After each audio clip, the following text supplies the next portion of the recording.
مثال ثاني: زوج وأخت شقيقة وأم. الزوج النصف لتحقق الشروط عدم فرع الوارث. أخت الشقيقة نطبق الشروط الأربعة. الشرط الأول الانفراد، انفردت تمام تحقق. الشرط الثاني عدم المعصب، هل موجود أخ شقيق؟ تحقق الشرط الثاني. الشرط الثالث عدم الفرع الوارث، موجود ابن بنت؟ لا، تحقق الشرط الثالث. الشرط الرابع عدم الأصل وارث من الذكور، هل موجود أب جد؟ إذن أخذت النصف. هذا موجود أصل هنا تحقق الشرط ولا ما تحقق؟ الآن موجود أصل الآن. أيوة، ذكرنا الأصل الوارث من الذكور وهذه من الإناث ما لها علاقة. إذن تأخذ أخت الشقيقة النصف. في المستقبل تأخذ الأم، نعلمكم بها إن شاء الله، الثلث. ومسألة عائلة سنبحث عنها إن شاء الله في المستقبل في بحث العول، لكن يهمني نعطي كل فرض حقه. طيب يا مشايخ، عساني ما أتعبتكم، الأمور طيبة. الله يسعدك. معصب الأخ الأب من يعصب؟ أخت الشقيقة يعصبها أخ الشقيق في نفس الدرجة ونفس القوة. الأخت لأب من يعصبها؟ الأخ لأب. تمام. سؤال مفيد. إذن الأخت الشقيقة اللي يعصبه الأخ الشقيق، لا يعصبها الأخ لأب لأن ليس في نفس القوة. أخت الشقيقة مدلية بقرابتين من أم وأب، وأخ لأب مدلية بقرابة واحدة. اللي يعصب في نفس الدرجة بالنسبة للحواشي ونفس القوة. طيب الآن يا مشايخ أصحاب النصف باقي الأخت لأب. الأخت لأب يا مشايخ ترث النصف ب5 شروط. لا تستعجل علي، نفس الشيء أريد تحفظ شرط واحد والباقي خلى علي. اليوم ما شاء الله مدلعكم كله ريحكم، بس بعد شوي بشيء آخر. إذن الأخت لأب ترث النصف ب5 شروط، وطلبت منك تحفظ شرط واحد فقط والباقي علي. لكن من يذكرني الأخت الشقيقة ترث ب4 شروط كلكم تم الحفظ. الشيخ الانفراد، عدم المعصب، عدم الفرع الوارث، عدم ايش؟ عدم الأصل الوارث من الذكور. أحسنت، تمام. إذن هذه الشروط الأربعة الأخت الشقيقة ننزلها للأخت لأب. إذا ما تعبتكم أنا الآن. إذن الأخت لأب ترث النصف ب5 شروط. الشرط الأول نفس اللي فوق ننزله، الانفراد. الشرط الثاني عدم المعصب. الشرط الثالث عدم الفرع الوارث. الشرط الرابع عدم الأصل الوارث من الذكور. تمام. الشرط الخامس اللي أنا قلت لكم تحفظونه هو عدم الأشقاء والشقائق انفرادا. أحسنت. أنا أسمع صوت كذا قلت يا رب ايش سويت أنا الحين؟ بس أحسنت. عدم الأشقاء والشقائق انفرادا وتعددا. يعني عدم الأخ الشقيق ولا الأخت الشقيقة، لا الأخوة الأشقاء ولا الأخوات الشقيقات. إذن ترث الأخت لأب ب5 شروط. الشرط الأول الانفراد، الشرط الثاني عدم المعصب، الشرط الثالث عدم الفرع الوارث، الشرط الرابع عدم الأصل الوارث من الذكور، وهذا كل الجميع حافظ.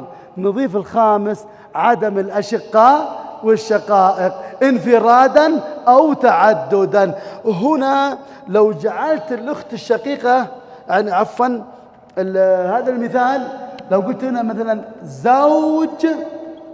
زوج وأخت لأب، الزوج يأخذ النصف والأخت لأب نطبق الشروط. تأنث النصف بكم شرط؟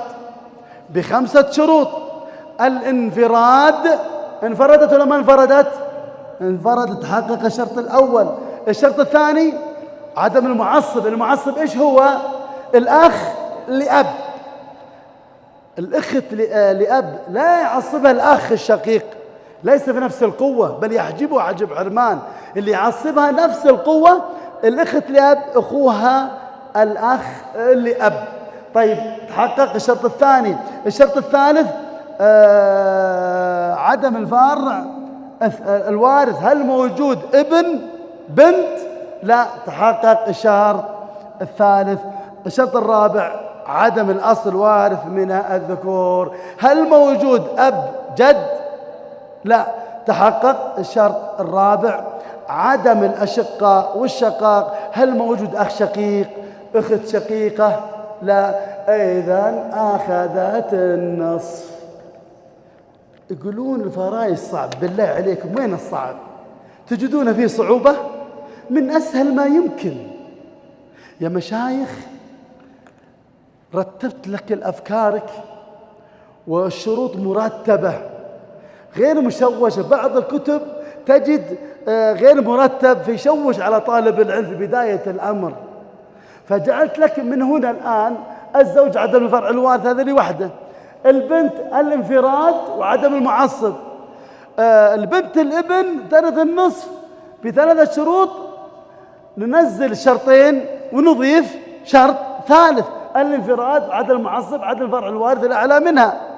طيب الأخت الشقيقة ترث النصف ب4 شروط، ننزل هذه ال3، الانفراد عدم المعصب عدم الفرع الوارث، ثم نضيف عدم الأصل الوارث من الذكور.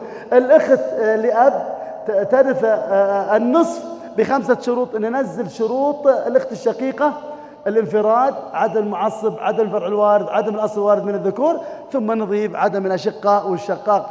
والناظر جعلت لك الآن باللون الأحمر هو الشرط الزائد.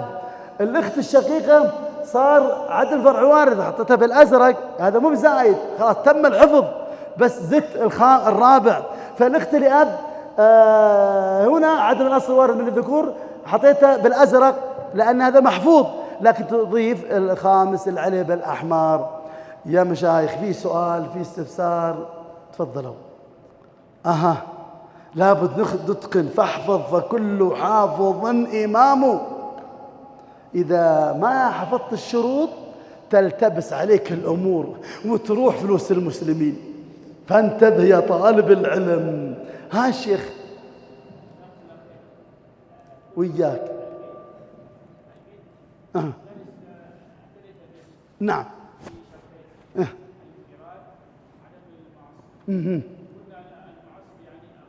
أو ابن عمها. باقي حاجة واحدة أنا ما ذكرت لك، أو الأنزل منها إن احتاجت إليه. بعد قليل سأوضح لك، لكن أبيك تفهمها بداية الأمر. بنت الابن اللي يعصبها هو ابن الابن. ابن الابن قد يكون أخوها وقد يكون ابن عمها.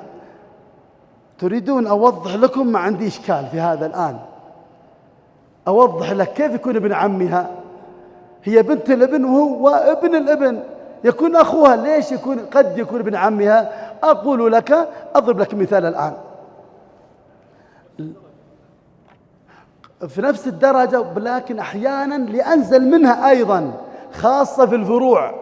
متى الأنزل منها يعصبها؟ إذا احتاجت إليه. هناك سؤال من الأسئلة التي طرح علي شيخنا حفظه رحمه الله، سأعرضها عليكم من هذا القبيل. طيب بس بعد قليل. الآن علمنا الآن أخوها واضح، لكن كيف يكون ابن عمها؟ اللي مسحنا هذا قلنا عدم الأشقاء والشقاء. طيب هنا يا مشايخ عندي رجل مثلا اسمه محمد، عنده ابن اسمه فهد، واسمه ثاني بكر. هذا فهد يقول محمد ابني فهد وابني بكر. طيب فهد عنده بنت اسمها فاطمة، وعنده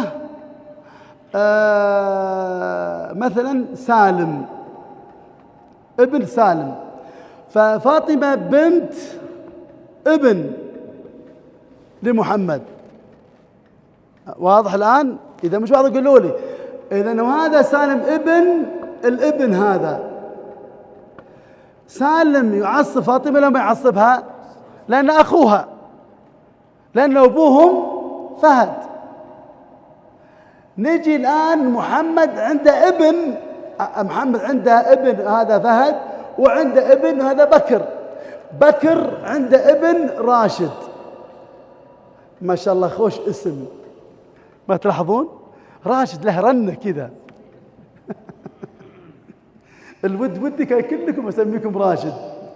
أحد طلبتي من طلاب الكلية اسمه راشد، قلت خلاص أنت نجحت أنت. أقول لا تعال تصدق ذاك الحين أنت ما دام اسمك على اسمي إذا لابد تتقن المادة المقرر عليك. رجعت عليه بشكل آخر.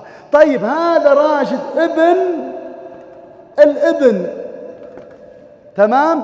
هذا فاطمة يعصبها ابن الابن وهو سالم أخوها، ويعصبها راشد وابن الابن.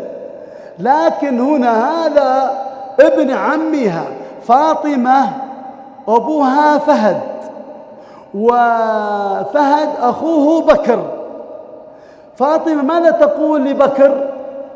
عمي، هو أخو أبوي، لابد فراد، لابد نعرف الأنساب. فاطمة تقول عمي بكر، ولده راشد تقول هذا هو ابن عمي. أما سالم هو يعني أخوي لأن أبوه هو أبي. فهد عنده جاب فاطمة وجاب سالم، صاروا إخوان. إذن المعصب قد يكون أخوها أو ابن عمها. هذا راشد ابن عمي يعصبها، لأن بالنسبة للجد ابن الابن، كلهم يشتركون، هذا ابن الابن. راشد عنده مثلا عمر، جاب ابن اسمه عمر. الآن هذا ابن الابن.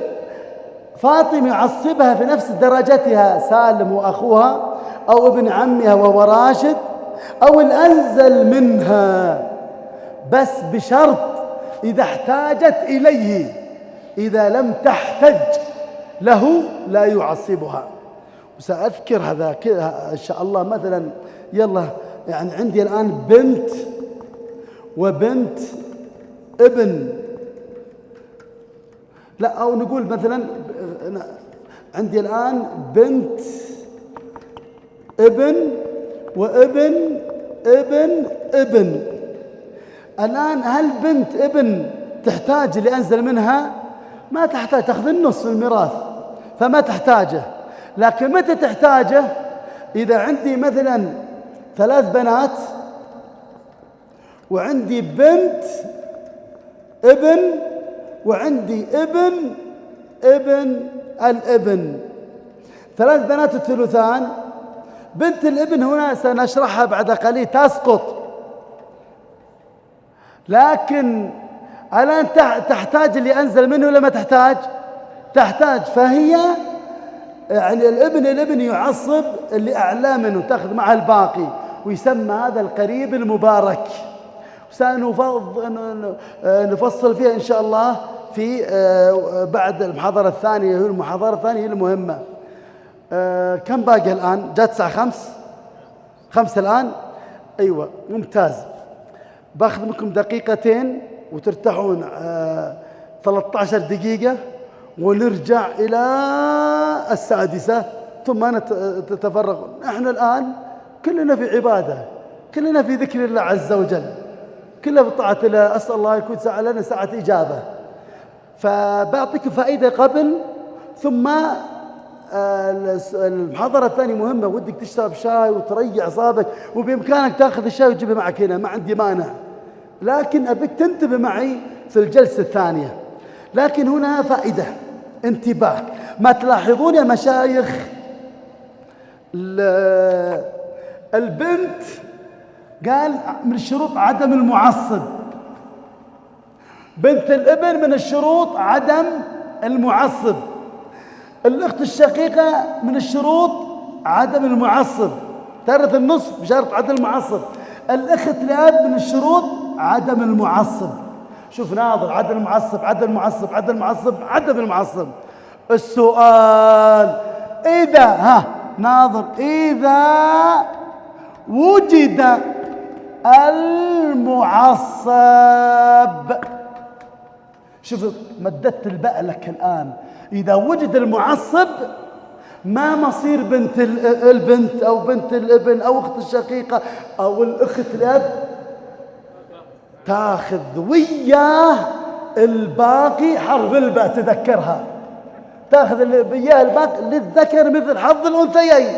يعني عندي الآن بنت وابن، للذكر مثل حظ الأنثيين. عندي مثلا هنا زوج وبنت وابن. الزوج في المستقبل نعرف ياخذ الربع، البنت هي من أصحاب النصف، لكن وجد المعصب ولا ما وجد؟ أخذت وياه الباقي للذكر مثل حظ الأنثيين.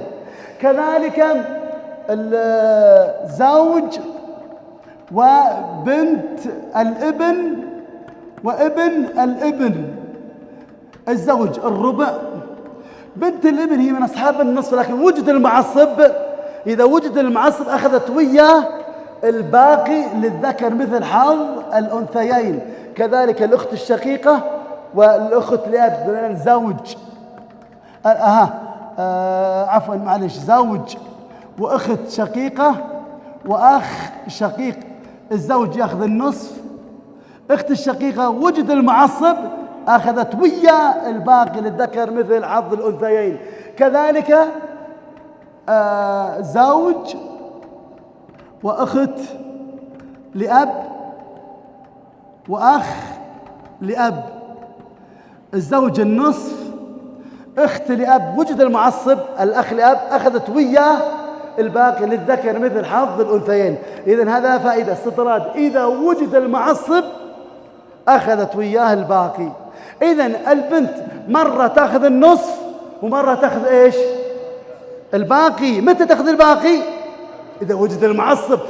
البنت الابن مرة تأخذ النصف مرة تأخذ التعصيب الباقي. متى؟ إذا وجد المعصب. كذلك أخت الشقيقة إذا مرة تأخذ النصف مرة تأخذ الباقي إذا وجد المعصب وأخ الشقيق. كذلك أخت لأب مرة تأخذ النصف ومرة تأخذ الباقي إذا وجد المعصب أخذت وياه الباقي، لكن للذكر مثل حظ الأنثيين. أكتفي بهذا القدر، وإن شاء الله سنرجع بعد عن 13 دقيقة إن شاء الله سنكمل. وهذا الدرس القادم من أهم الأشياء، في استطرادات مهمة، فاشرب شاي وريح أعصابك وجب معك الشاي هنا ما يضر. اليوم المغرب الجلسة الثانية وبعد صلاة المغرب من أهم الأشياء، إذا أنت تعديتها بإذن الله يكون الباقي أسهل ما يمكن. هذا وصلى الله وسلم على نبينا محمد. جمعية الدعوة والإرشاد وتوعية الجاليات بأبها، بالدعوة نحيا.